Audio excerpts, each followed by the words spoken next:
Our NBA draft player profiles roll on from our Big East Digital Network studios here in New York, and now we're breaking down a huge key in the puzzle for the national champions, Villanova's Omari Spellman.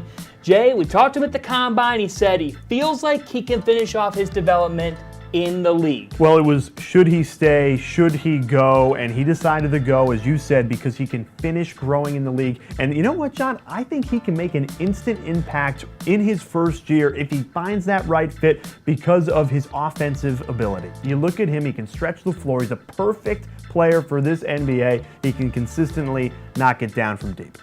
So, that brings to mind, who do we compare him to? When we were thinking about this, impacting the game from the perimeter, obviously there's still some things to work on. We went with Marcus Morris.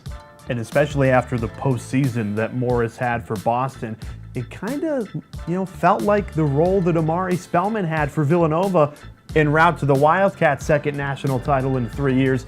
And it's because of the way that they were able to stretch the floor, be a reliable scorer, like so many key games Spellman was for Villanova and Morris was for Boston. Let's see that offense right here.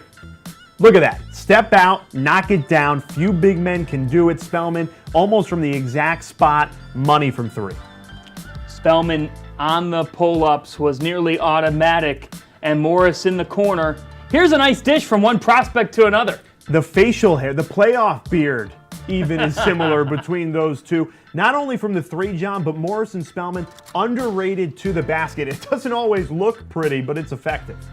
Yeah, Spellman was gritty when he got inside, and he says he still needs to work on finishing at the 10, but he showed he's capable of it. And that's over Jesse Govan, who will be one of the best big men in the country coming back for Georgetown and Patrick Ewing next year. Look, he's not a finished product. Omari would be the first one to tell you. That's why right now he's projected in the second round.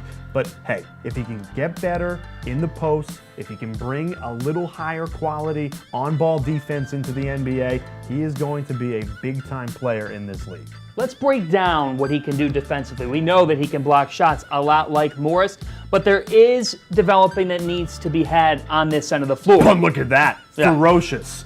And it's a type of block that we saw a lot from Spellman. Just look, he might be a step or two behind, and coaches may not like that, but if he can make up with it, Omari Spellman's bringing a 7'2" wingspan into the league. Gotta like that. Omari Spellman is a guy that Jay Wright said had the maturity of a senior, even in this redshirt freshman year. That's the thing.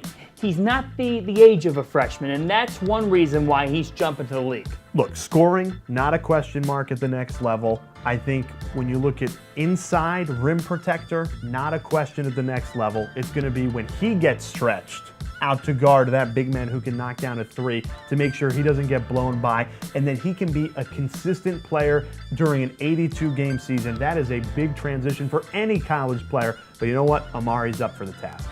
And Omari will be awaiting his moment. It's Thursday, June 21st. The NBA draft is in Brooklyn, and we will have you covered on the Big East Digital Network.